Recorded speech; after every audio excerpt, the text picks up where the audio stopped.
بسم الله الرحمن الرحيم.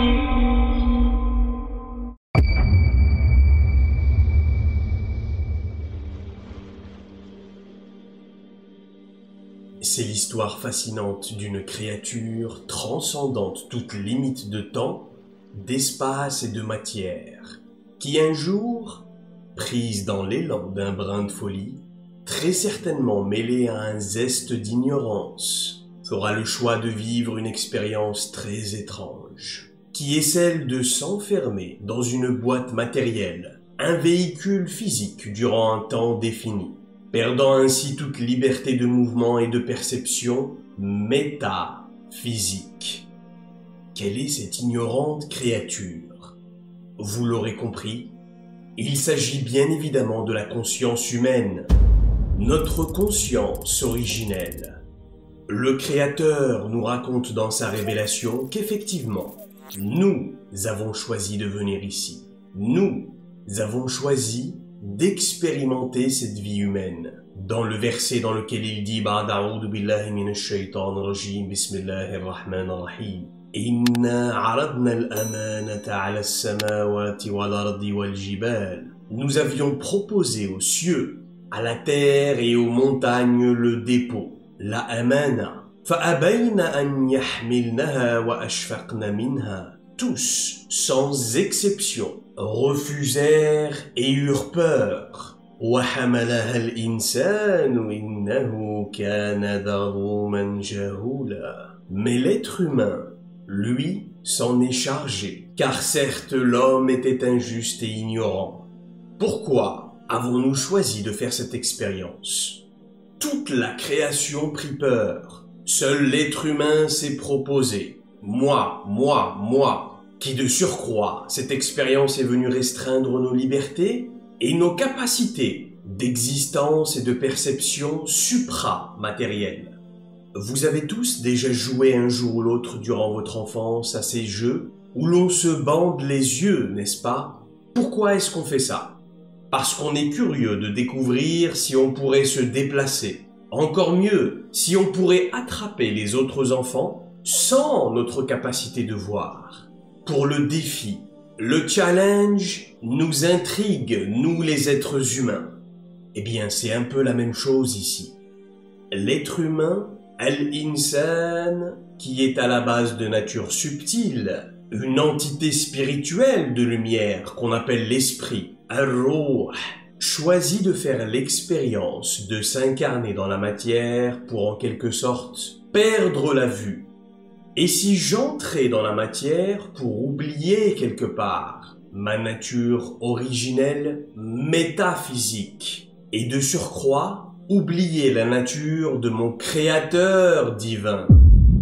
Et si je me laissais prêter à ce jeu, le jeu de l'incarnation dans le corps physique, et que je finissais par m'identifier profondément à toutes ces lois physiques qui régissent ce monde matériel et qui régissent ce corps matériel, alors serais-je en mesure, à partir de là, de me souvenir de ma nature métaphysique et de ma vie antérieure métaphysique et de mon créateur métaphysique? Oh, quel risque je m'apprête à prendre! Mais je suis un peu fou. Innahu kana zaluman jahula. L'homme était un peu ignorant et un peu fou. J'aime explorer l'inconnu. Allez, je vais tenter l'expérience, car finalement, parvenir à connaître ou à reconnaître ce créateur divin, en partant d'une absence totale de perception de ce monde invisible métaphysique, ça doit être quelque chose. Ce serait finalement peut-être l'expérience ultime que je sois capable d'expérimenter. Dans tous les cas, l'expérience en vaudra vraiment la chandelle. Et par conséquent, on comprend qu'il eût été question de se bander les yeux en arrivant dans ce monde matériel. Comment? Et pour comprendre comment la perception de la conscience humaine fut réduite à la dimension matérielle, je vais vous emmener avec moi aujourd'hui dans un petit voyage à l'origine de notre conscience humaine. Une courte timeline des différentes étapes de notre incarnation dans ce monde d'ici-bas. On va s'arrêter 2 minutes et on va rembobiner la cassette. D'où est-ce qu'on vient à la base? Où étions-nous exactement avant d'atterrir dans ce monde matériel? Eh bien, le messager d'Allah, sallallahu alayhi wa sallam, nous informe qu'avant d'arriver sur terre, nous étions au niveau du trône d'Allah azza wa jalla. Rasulullah sallallahu alayhi wa sallam nous dit que nous faisions à ce moment-là le tawaf, la circumambulation, comme on fait de nos jours autour de la Kaaba, à la Mecque. Mais qu'à ce moment-là, c'était autour du Arsh, le trône d'Allah, que nous tournions en récitant les tasbihat, les louanges au Créateur. Dans quelle forme étions-nous à ce moment-là? Réponse, dans notre forme éthérique, bien sûr. Nous n'étions que lumière à ce stade, jusqu'au moment où vint l'instant défini par Allah pour notre incarnation dans la matière. Et à ce moment-là, Allah subhanahu wa ta'ala envoya 2 anges escorter notre conscience à travers les 7 univers, jusque dans la matrice maternelle. Et ensuite, kun fayakun, et nous voilà fusionnés avec le fœtus. Le matériel et l'immatériel sont alors unifiés. Le visible et l'invisible ne font plus qu'un à partir de là.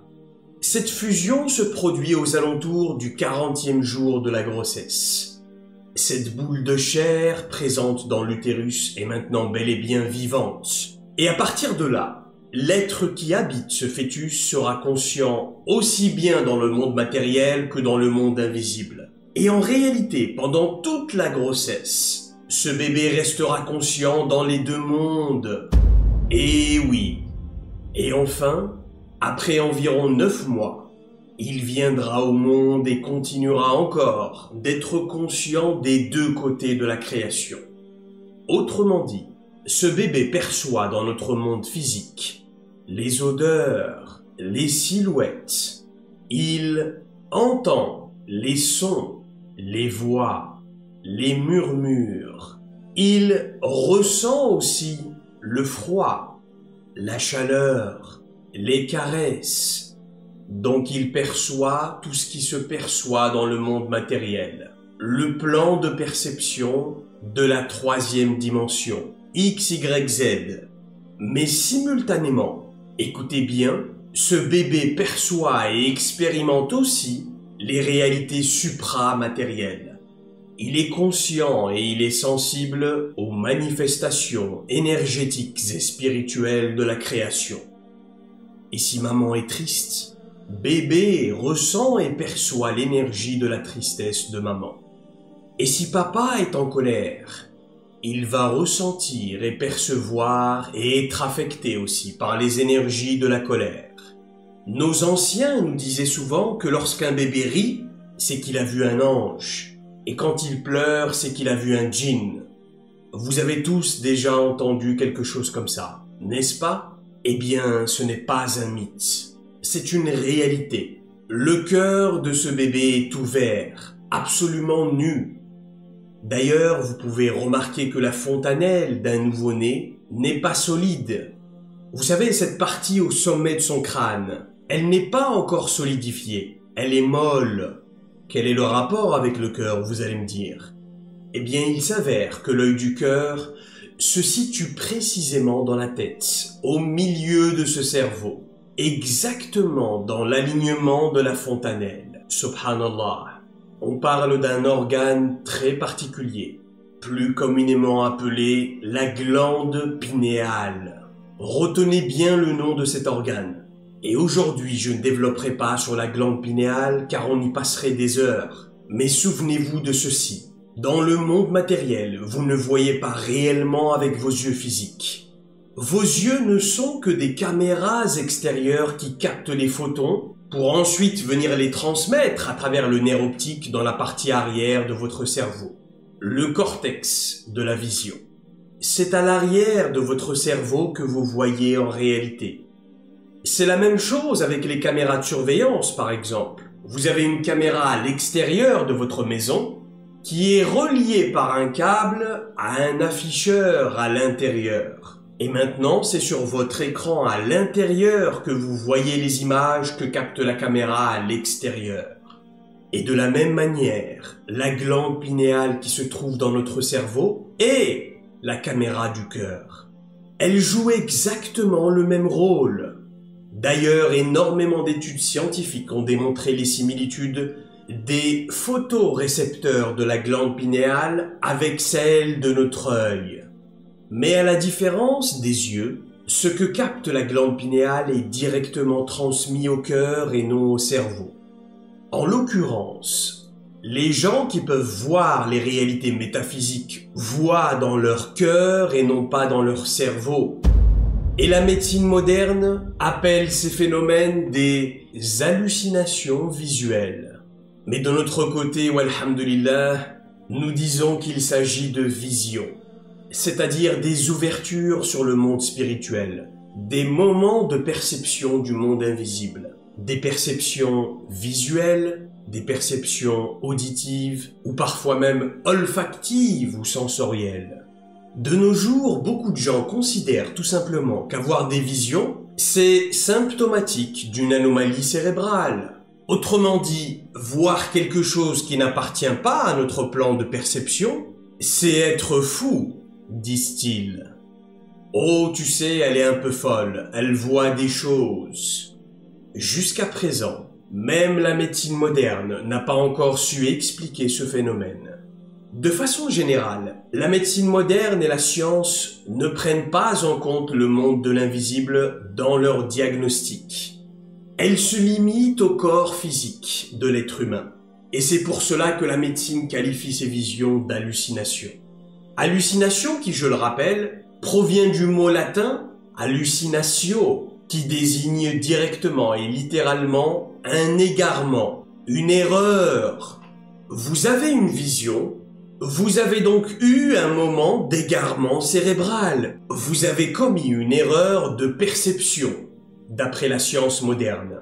Et c'est la raison pour laquelle les gens qui ont des visions aujourd'hui sont de facto internés en psychiatrie, car ils sont considérés, car ils sont catalogués comme étant atteints de pathologie cérébrale de la conscience.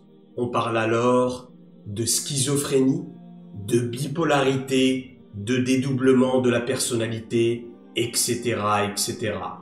Comment est-ce que la psychiatrie traite ces patients-là? En leur donnant des médicaments, antidépresseurs, anxiolytiques, médicaments qui, soit dit en passant, ne sont que des inhibiteurs de nos capacités cérébrales. En d'autres termes, tu vois des choses, eh bien on va t'endormir le cerveau, jusqu'à ce que tu deviennes complètement léthargique. Un vrai légume. Et à ce moment-là, tu ne verras plus rien. Voilà la réponse de la médecine moderne au phénomène des visions, aujourd'hui encore en 2023. Eh bien, dans notre tradition spirituelle islamique, la vision n'est pas nécessairement source de folie. Oh que non! Quand on sait qu'elle peut même être source de guidance céleste, voire de révélation divine pour les prophètes et les messagers. D'ailleurs, avant même de parler des prophètes et des messagers, de grandes figures de l'islam ont rapporté avoir vécu des expériences de vision, telles que l'imam Ali ibn Abi Talib, karramallahu wajhu wa ridwanullah wa salamuhu alayhi, qui a dit une fois, je cite, « La vision de l'œil est limitée, mais la vision du cœur transcende toute barrière de temps et d'espace. » Tel que l'imam Al-Ghazali rahmatullahu alayhi, tel que l'imam Ja'far al-Sadiq, salamullahu alayhi, le petit-fils de Rasulullah sallallahu alayhi wa ala alihi wa sahbihi wa sallam. Ou encore tel que Omar ibn al-Khattab radiyallahu anhu wa ardah, qui lors de son khilafa alors même qu'il donnait le prêche du vendredi debout sur le minbar du prophète sallallahu alayhi wa sallam à la mosquée de Médine, va expérimenter une vision de Sariya ibn Zanim, le chef du bataillon d'expédition qui était parti en guerre au Sham, et il va s'adresser à lui dans une communication de cœur à cœur. « Ya Sariya, ô Sariya, il al-jibal, allez à la montagne, allez à la montagne. » À ce moment-là, il y avait je ne sais pas combien de milliers de kilomètres entre Omar à Médine et le bataillon de l'autre côté. Et pourtant, à leur retour, un mois plus tard, Sariya lui-même va raconter que le même jour, à la même heure, lui et ses hommes ont entendu une voix ressemblant à celle de Omar, leur disant d'accourir à la montagne.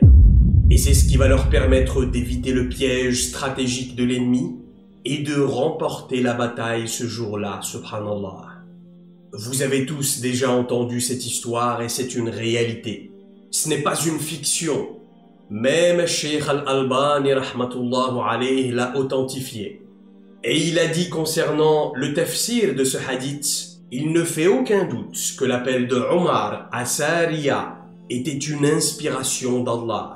Et il n'y a rien d'étonnant à cela. Fin de la citation d'Al-Albani. Mais ce n'est pas possible. Seul Allah connaît l'invisible, diront les littéralistes. Mais alors comment est-ce que Omar a-t-il pu être informé de la situation de Sariya et le contacter de cette distance-là? La vision de Omar était-elle celle d'un fou? Et je pose sincèrement la question. Omar ibn al-Khattab était-il fou? Et Ali ibn Abi Talib était fou? Et Al-Ghazali était fou? Et Ja'far al-Sadiq était fou? Et Fatima az-Zahra alayha salam, la fille du prophète sallallahu alayhi wa sallam, était-elle folle? Et Rabi'a al-Adawiyya rahmatullahu alayha était-elle folle?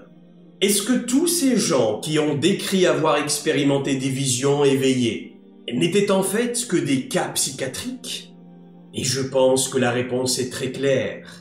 Il s'agit bien évidemment de clairvoyance, c'est-à-dire voir avec son cœur à travers la lumière divine. Ibn al-Qayyim rahmatullah alayhi a dit dans son tafsir, Allah subhanahu wa ta'ala fait l'éloge des gens clairvoyants et il les complimente en disant dans sa révélation « Inna fi dhalika la ayatin lil mutawassimin » en ce qui signifie « Voilà vraiment des signes pour ceux qui savent observer ». Et bien évidemment, vous comprenez ici qu'il ne s'agit pas d'observation extérieure, rationnelle, physique, mais qu'il s'agit au lieu de ça d'une observation interne, de l'observation de l'œil du cœur. Maintenant, écoutez attentivement. Au 40e jour après la naissance, Allah subhanahu wa ta'ala fait descendre sur le cœur de ce bébé un hijab, une membrane énergétique, un voile métaphysique qui vient envelopper le cœur. Ce hijab sépare maintenant le corps physique du monde de l'invisible. Le bébé ne perçoit plus que la dimension physique d'existence à partir de là. Pourquoi est-ce qu'Allah instaure ce voile? Et nous disons Allahu A'lam. Lui seul en connaît les raisons. On peut penser premièrement que c'est par prévention. Logiquement, un enfant de 3 ans qui tomberait nez à nez avec une entité diabolique pourrait vivre un grand traumatisme, ou du moins, il n'aurait pas une jeunesse normale. Une femme enceinte qui verrait dans le ciel un ange, et on sait que certains anges ont des tailles absolument inimaginables et inconcevables pour l'intellect humain, cette femme pourrait être effrayée, perdre connaissance, ou pire encore, faire une fausse couche par exemple. Donc, la première raison pour laquelle Allah instaure ce hijab, on peut en déduire que c'est pour nous protéger. Maintenant, il y a des exceptions à la règle. En réalité, il y a principalement 3 catégories. Écoutez attentivement. La première catégorie comprend les gens qui sont venus au monde le cœur complètement dévoilé, mais qui à l'inverse des autres n'ont jamais reçu de hijab sur leur cœur. Le hijab de ces gens-là a toujours été ouvert et il l'est resté tout au long de leur vie. On parle ici des prophètes, des messagers et de certains awliya Allah, les intimes du Créateur. Quand Allah décide de ne pas voiler le cœur d'une personne, c'est qu'il a prévu d'en faire son outil divin. Ce sont des gens qui ont un rôle important à jouer dans cette vie d'ici-bas. Logiquement, si les cœurs de ces gens étaient voilés, ils ne pourraient pas recevoir al-ilham, l'inspiration divine, ou dans certains cas, al-wahi, la révélation divine. Ces gens-là sont branchés différemment. Ils sont conçus pour recevoir la manifestation des messages divins. On sait que l'archange, messager de Dieu, Jibra'il alayhi salam, a été envoyé à tous les prophètes et messagers sans exception. Le prophète Muhammad sallallahu alayhi wa sallam a dit « Allah a envoyé 124 000 prophètes, dont 315 d'entre eux étaient messagers. » On comprend maintenant que si leur cœur était voilé au monde invisible, ils n'auraient jamais pu communiquer avec l'archange Jibra'il alayhi salam et recevoir la parole de Dieu. Il existe ensuite une deuxième catégorie. Ce sont les personnes qui ont un cœur qui a été voilé comme le commun des mortels, mais qui à un certain moment de leur vie ont subi une déchirure du hijab causée par un choc. Ça peut être un choc psychologique ou un choc émotionnel, dû à la perte d'un être cher par exemple, ou encore un choc énergétique, causé par une sorcellerie ou par un mauvais œil entre autres. Mais ça peut aussi être un choc physique parfois. Il y avait cet homme qui avait fait un accident de voiture, je me souviens, à la suite de quoi il avait été opéré à cœur ouvert. Alhamdulillah, son opération avait bien réussi. Seulement, à la suite de cet épisode, il commençait à percevoir des entités du monde de l'invisible dans son quotidien. Et il les voyait aussi clairement que je vous vois et que vous me voyez. Oui, c'est exact. Même à travers un choc physique, le hijab peut subir une déchirure. Et je choisis d'employer le mot déchirure car il s'agit vraiment d'une expérience pénible et désagréable. Quand le hijab se déchire, on subit les attaques et les wasawis du monde de l'invisible. Ce sont des cauchemars, des apparitions effrayantes, des idées noires qui nous traversent subitement, des visions même parfois. Dans cette catégorie-là, on subit l'ouverture du hijab. C'est véritablement une épreuve, mais ce n'est pas une fatalité. On peut toujours réparer cette brèche ouverte par la grâce d'Allah. Et ensuite, il y a une troisième catégorie. Et j'aimerais vous dire que si vous êtes de cette catégorie-là, hani'an lakum, toutes mes félicitations.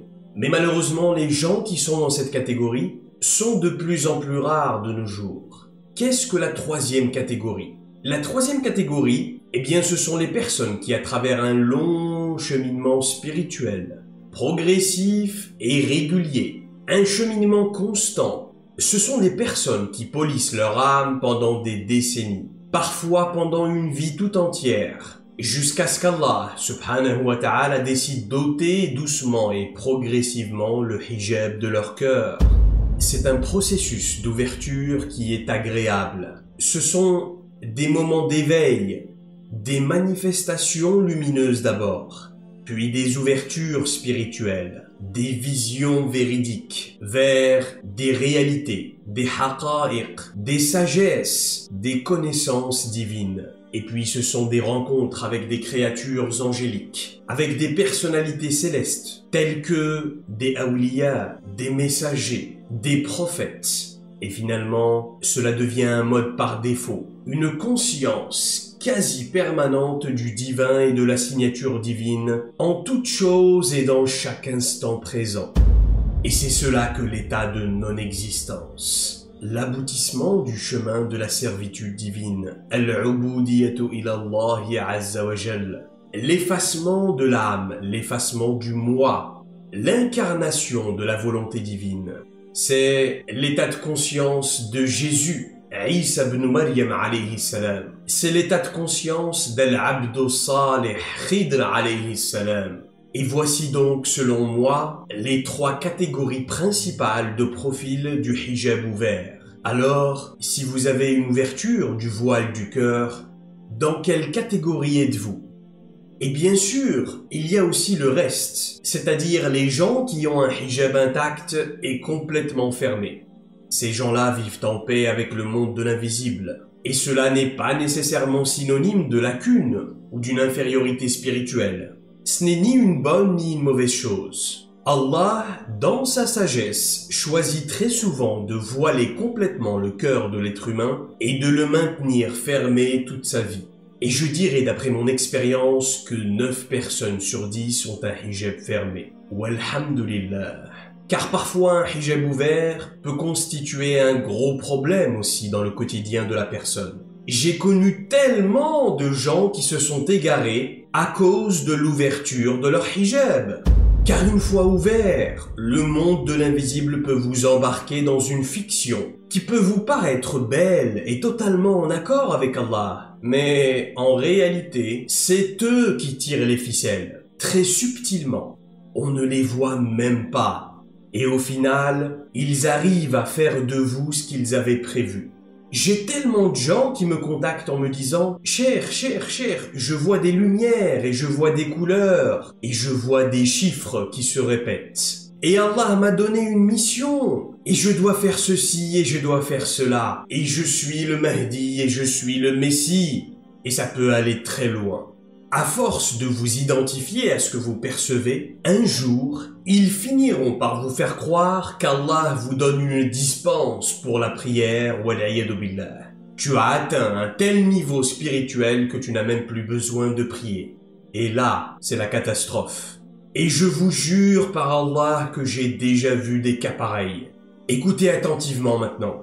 Et je sais que ça va faire mal à beaucoup d'égos qui s'étaient habitués jusqu'ici à s'identifier à ce qu'ils percevaient. Mais ne vous méprenez pas. Absolument tout ce que vous voyez ou percevez du monde de l'invisible doit être pris avec des pincettes.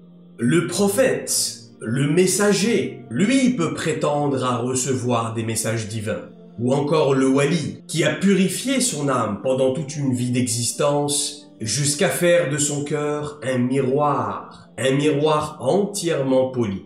Lui maintenant peut prétendre percevoir les réalités du monde invisible dans leur forme authentique. Mais vous et moi ne sommes pas des walis. Donc nos miroirs ne sont pour l'instant que des miroirs déformants.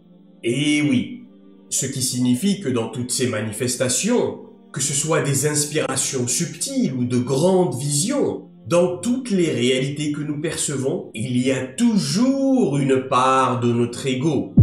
Et quand bien même il y aurait une part de vérité, est-ce qu'un miroir impur, est-ce qu'un miroir déformé, est-ce qu'un miroir souillé par le péché et voilé par les illusions de l'ego peut prétendre réfléchir des formes de façon authentique? Et j'insiste vraiment sur ce sujet, parce que beaucoup de hujub, beaucoup de voiles sont en train de s'ouvrir à notre époque. Il y a de plus en plus de gens qui expérimentent des ouvertures spirituelles, surtout chez les femmes. Chez les hommes, c'est un peu plus rare, mais chez les femmes, c'est énorme ce qu'il se passe depuis une dizaine d'années maintenant.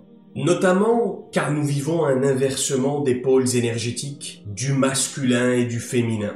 C'est l'époque de la révolution de l'énergie féminine, souvenez-vous. Et je vois des choses, et on me montre ceci, et on me montre cela. Non, tout ce que vous voyez ne vaut absolument rien, tant que vous n'aurez pas poli entièrement ce miroir.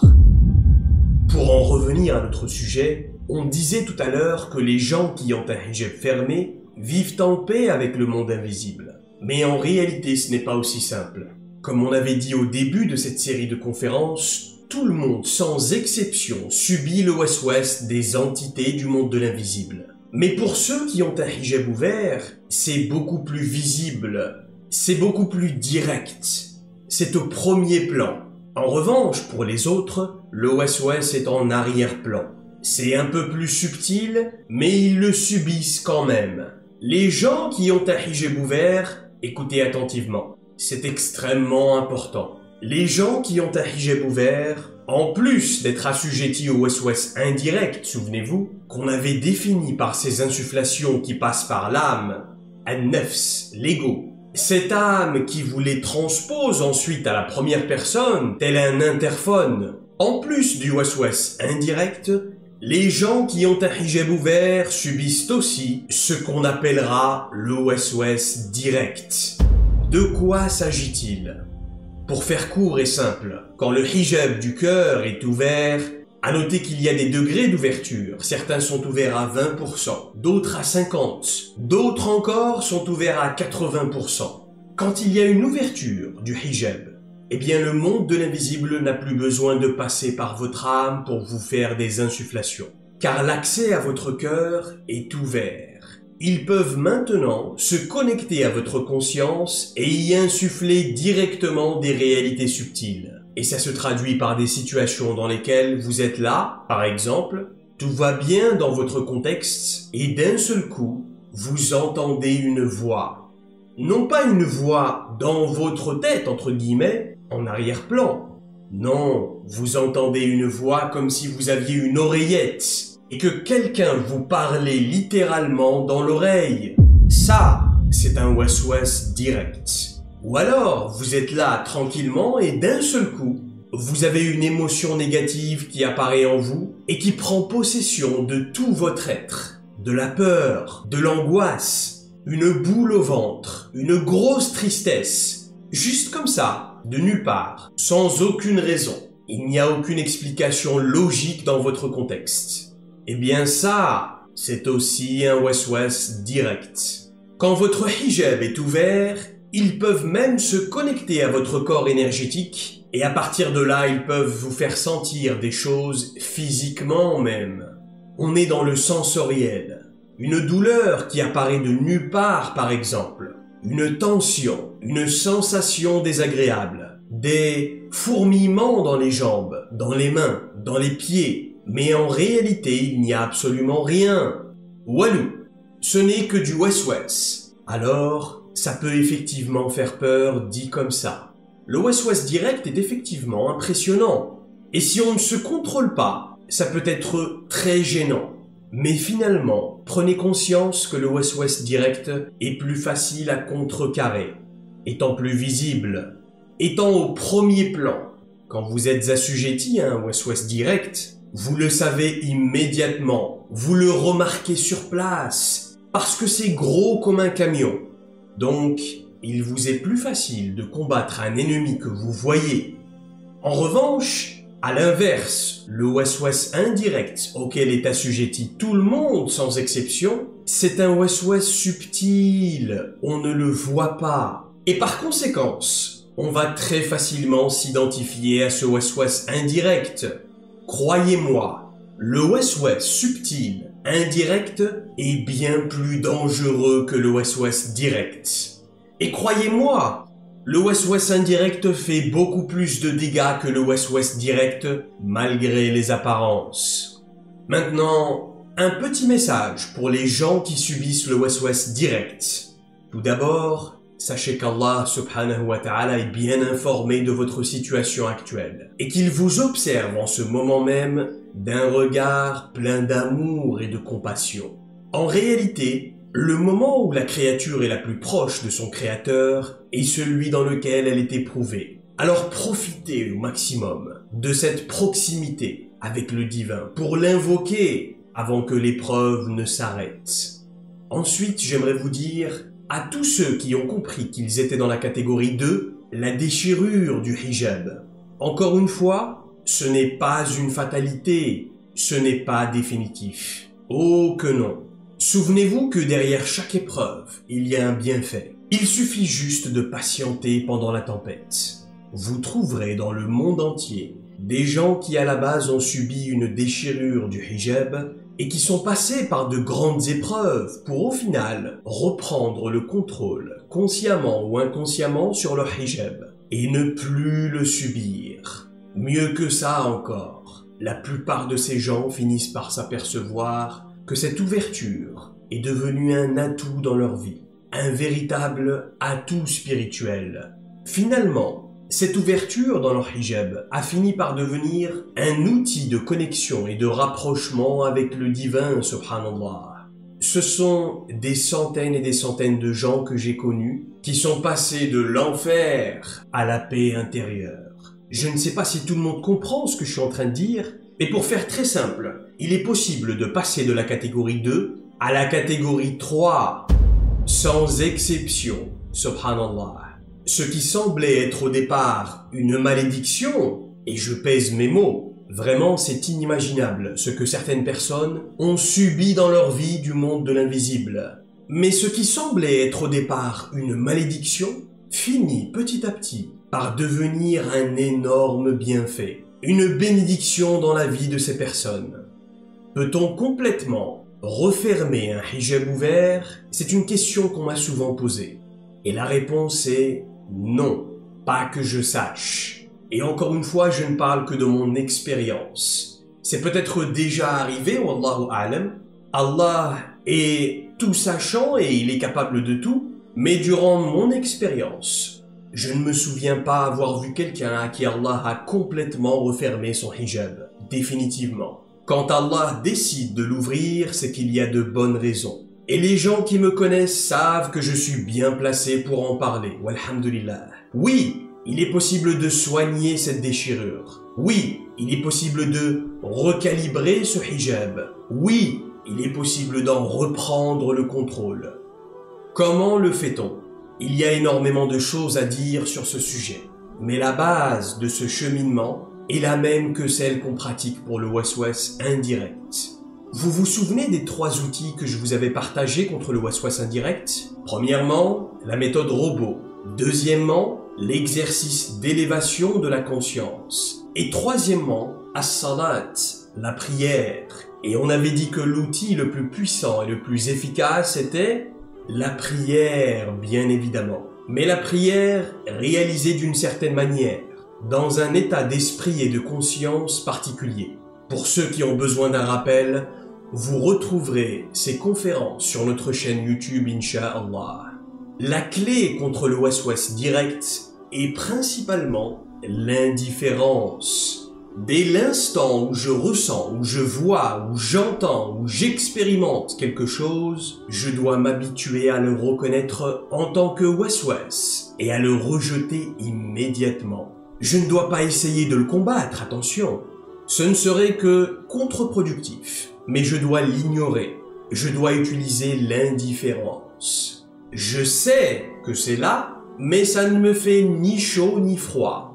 Je n'y prête aucune attention. Moins vous accorderez d'importance et d'attention à ce qui se manifeste en vous, moins ils auront de pouvoir sur vous, jusqu'à complètement disparaître. Et même si ça finit par réapparaître, ça ne m'affecte pas. C'est même avec un grand sourire que je les ignore. Maintenant, pour ceux et celles qui veulent aller encore plus loin, je vous recommande fortement nos séminaires. Vous remarquerez, pour ceux qui viendront, Inch'Allah, que les séminaires sont bien plus profonds que les conférences. En réalité, les conférences ne sont que des introductions aux concepts fondamentaux que nous traitons dans nos séminaires.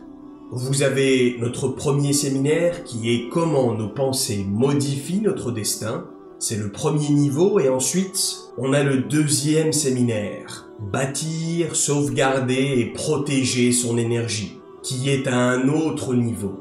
Et finalement, il y a la retraite spirituelle annuelle pour les gens qui veulent aller encore plus loin en profondeur, pendant 7 jours d'immersion totale en groupe, complètement isolé de la société. Bismillahirrahmanirrahim, wal asri inna l'insana lafi khusr, illa alladhina amanu wa amilu s-salihat, wa tawasaw bil haqq, wa tawasaw bis sabr.